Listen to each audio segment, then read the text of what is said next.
എൻ്റെ അൻവറെ ആന കെട്ടി വലിച്ചാൽ ഈ വകുപ്പ് അനങ്ങൂല കേട്ടോ. അദ്ദേഹം ഉപയോഗിച്ച വാക്കതാ. ഇന്നും എനിക്ക് ഓർമ്മയുണ്ട്, 20 വർഷം മുമ്പ് പറഞ്ഞതാ. അപ്പം അങ്ങനെ ഒരു വകുപ്പിൽ ഇങ്ങനെ ഒരു മന്ത്രിയും കൂടി ഉണ്ടായാൽ എന്താ സ്ഥിതി? അയാൾക്ക് സാധിക്കില്ല. ഞാൻ പാർട്ടിയോട് പലപ്പോഴും ഇത് പറഞ്ഞിട്ടില്ല, ഈ വകുപ്പ് പാർട്ടി ഏറ്റെടുക്കണം, അത് നല്ല ശേഷിയുള്ളവർക്ക് കൊടുക്കണം.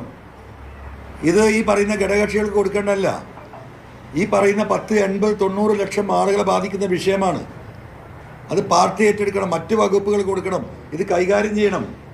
ഇത് കേന്ദ്രമാണ് എന്ന് പറഞ്ഞുകൊണ്ട് ഇതിൽ നിന്ന് തടിയൂരുന്നതല്ല ഒരു ഗവൺമെൻറ്റിൻ്റെ ഉത്തരവാദിത്തം.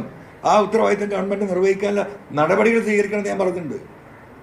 ഞാനിപ്പോൾ ഈ കഴിഞ്ഞ ആഴ്ച പ്രസംഗിച്ചതൊന്നുമല്ല, ഇതിന് മുമ്പ് ഒരു അദാലത്ത് വെച്ചിരുന്നല്ലോ ഈ മലയോര മേഖലയിലെ എല്ലാ കോൺസ്റ്റിറ്റ്യുവൻസിയിലും. അന്ന് അബ്ദുറഹ്മാൻ മിനിസ്റ്ററും ഈ മിനിസ്റ്ററും ചീഫ് സെക്രട്ടറി അടക്കമുള്ളവർ ആ അദാലത്തിൽ പങ്കെടുത്ത കരടായിൽ. അന്ന് ഇതിലേറെ രൂക്ഷമായി ഞാൻ പ്രസംഗിച്ചിട്ടുണ്ട്. ഞാൻ ആദ്യമായിട്ട് പറയുന്നില്ല. പക്ഷെ താങ്കൾ ഈ നിരന്തരം ഞാൻ പാർട്ടിക്ക് കത്ത് കൊടുത്തിരുന്നു എന്ന് പറയും. ഗോവിന്ദ മാഷ് അവസാനം നടത്തിയ വാർത്താ സമ്മേളനത്തിൽ പറഞ്ഞത് ശശിക്കെതിരായ ഒരു പരാതി മാത്രമാണ് ലഭിച്ചത്. താങ്കൾ നേരത്തെ പറഞ്ഞിരുന്ന ഒരു പുസ്തകമാക്കാനുള്ള അത്രയും പരാതി ഉണ്ട് എന്നാണ്. പക്ഷെ ഇതിന് മുൻപ് ഒരു പരാതിയും കിട്ടിയിട്ടില്ല എന്നാണ് പറയുന്നത്. അതിപ്പോഴല്ലേ പറഞ്ഞു. ഞാൻ പുസ്തകമാക്കാനുള്ള പരാതി ഉണ്ടായിരുന്ന മാസങ്ങളായി, കഴിഞ്ഞ 3-4 ആഴ്ചയായിട്ട് ഞാൻ പറഞ്ഞുകൊണ്ടിരിക്കുക. എന്ത് ഇതിൻ്റെ ഇടയിൽ മറുപടി പറഞ്ഞ് എനിക്കിനിപ്പോൾ AKG സെൻറ്ററിൽ പോയിട്ട് ആ പെട്ടി തുറന്നിട്ട് എടുത്ത് നിങ്ങൾക്ക് കാണിച്ചു തരാൻ പറ്റുമോ? അതിൽ വസ്തുത ഉണ്ടെങ്കിൽ എന്ന് പറയണം. ഞാൻ ആദ്യം പറഞ്ഞ അന്ന് പറയണം. ഞാനത് പറയാൻ തുടങ്ങിയിട്ട് ഒരു മാസമായി. ഇന്നലെ മിനിയാന്നോ മാഷ് പറഞ്ഞാൽ മതിയോ? ഇങ്ങനെ കളവ് പറഞ്ഞിട്ട് ഇത് മൂടിവെക്കാൻ സാധിക്കുമോ? നേരത്തെ കോടിയേരിയൊക്കെ ഉണ്ടാകുമ്പോൾ പാർട്ടി മുഖ്യമന്ത്രി അല്ലെങ്കിൽ പാർലമെന്റ് പാർട്ടി ലീഡർ ഉണ്ടെങ്കിൽ പോലും പാർട്ടി സെക്രട്ടറി, സംസ്ഥാന സെക്രട്ടറിക്കാരുടെ നിലപാടെടുത്ത ചില കാര്യങ്ങളൊക്കെ എന്തുകൊണ്ടാണ് ഗോവിന്ദമാഷ് അത്ര നിലപാടെടുക്കാത്തത്? അതിൽ 2-3 കാര്യങ്ങളുണ്ട്. 2-3 കാര്യങ്ങൾ ഞാൻ വിശദീകരിക്കാം. അതിൽ ഗോവിന്ദമാഷ് മാത്രം കുറ്റം പറയാൻ പറ്റില്ല. പിണറായി ഗവൺമെൻറ് അധികാരത്തിൽ വന്ന് എനിക്ക് തോന്നുന്നു ഒരു 1-1.5-2 വർഷം കഴിയുമ്പോഴാണ് ബിനീഷ് കൊടിയേരിൻ്റെ വിഷയം ഉണ്ടാവുന്നത്. ബിനീഷ് കൊടിയേരി അറസ്റ്റ് ചെയ്യപ്പെട്ടു, ബാംഗ്ലൂരിലേക്ക് കൊണ്ടുപോകപ്പെട്ടു. 1-1.5 വർഷം ജയിലില്ല. ഇന്നിപ്പോൾ ആ കേസ് തന്നെ ഇല്ല കേട്ടോ. അതും കൂടി നിങ്ങൾ മനസ്സിലാക്കണം. അദ്ദേഹത്തിനെ പറ്റി ഒരു കുറ്റമില്ല, എല്ലാം കോടതി തള്ളി.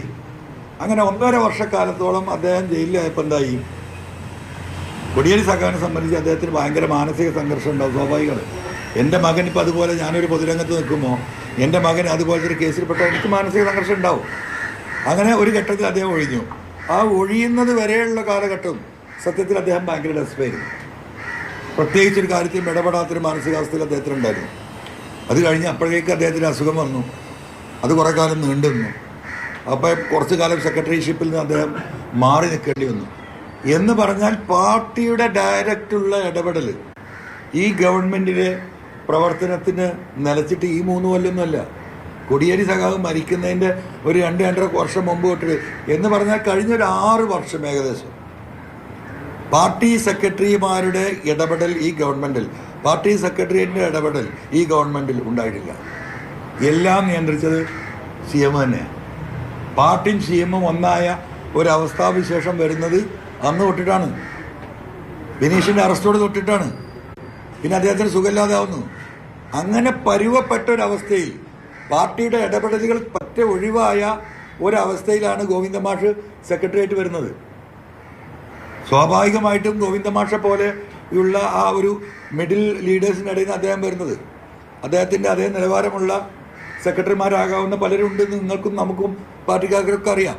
പക്ഷേ ഒരു കോംപ്രമൈസ് കാൻഡിഡേറ്റ് എന്ന നിലക്ക് ഗോവിന്ദമാഷ് സെക്രട്ടറി വരിക, അദ്ദേഹത്തിനും പാർട്ടിയെ നയിക്കാൻ ഈ വിഷയത്തിൽ ഗവൺമെൻറ്റുമായി റിലേറ്റഡ് ആയ വിഷയത്തിൽ നോ, അത് പറ്റൂല എന്ന് പറയാൻ സാധിച്ചിട്ടില്ല.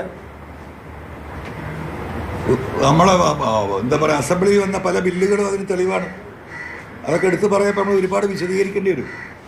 അപ്പോൾ പരിപൂർണമായിട്ടും സിംഗിൾ പേഴ്സൺ സെൻട്രലൈസ്ഡ് ഗവൺമെൻറ്റും പാർട്ടിയാണ് കഴിഞ്ഞ 6 കൊല്ലം പോയത്. അതിൻ്റെ ദുരന്തമാണ് ഇപ്പോൾ ഈ അനുഭവിച്ചുകൊണ്ടിരിക്കുന്നത്. ആ ക്ലച്ചസിൽ നിന്ന് ഈ പാർട്ടിക്ക് ഈ ഒരു ഘട്ടത്തിലെങ്കിലും, ഇതിപ്പോൾ ഈ ക്ലച്ചസിൽ നിന്ന് പാർട്ടിക്ക് എസ്കേപ്പ് ചെയ്യാവുന്ന, പുറത്ത് കിടക്കാവുന്ന ഒരു സ്റ്റാൻഡ് എന്തായിരുന്നു പാർട്ടി ചെയ്യേണ്ടിയിരുന്നത്? ഞാൻ ഉന്നയിച്ച വിഷയങ്ങൾ കാതലാന്ന് അവർ പറയുന്നുണ്ടല്ലോ, അന്വേഷണം നടക്കുന്നുണ്ടല്ലോ. ഇപ്പോൾ ആ കൊടുത്ത റിപ്പോർട്ടിൽ ഞാൻ ഉന്നയിച്ച എയർപോർട്ട് സ്വർണ്ണക്കള്ളക്കടത്തും റിദാൻ ബാസിൽ കേസും പൂരം കലക്കലും മാമി കേസിലും തെറ്റ് പറ്റിയിട്ടുണ്ട് എന്നാണ് അപ്പോൾ പറയുന്നത്. അപ്പോൾ പറഞ്ഞതിൻ്റെ അർത്ഥം എന്താ? അപ്പോൾ എന്താ പാർട്ടി എടുക്കേണ്ട നിലപാട്? പാർട്ടിക്കൊരു നിലപാടിരിക്കും CM. നിങ്ങളത് പറയരുത്. ഒരു മാറി നിൽക്കട്ടെ, അന്വേഷണം നടക്കട്ടെ, നോ എന്ന് പറയാൻ ആർക്കെങ്കിലും ധൈര്യമുണ്ടോ? ഒരാൾക്കും ധൈര്യമില്ല.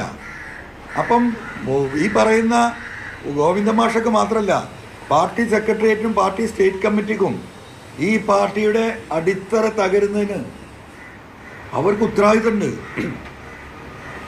കമ്മ്യൂണിസ്റ്റ് പാർട്ടിയെ തകർത്ത നേതാക്കന്മാർ എന്ന് നാളെ അടുത്ത തലമുറ ചർച്ച ചെയ്യപ്പെടുന്ന നേതാക്കന്മാരുടെ പേരിലേക്ക് ഈ കണ്ടു കാണപ്പെട്ടവരുടെ പേരും കൂടി വരും. ഒരു CM-ൻ്റെ പേര് മാത്രമല്ല ഉണ്ടാവുക, അവിടത്തേക്കാണ് പാർട്ടി പോകുന്നത്.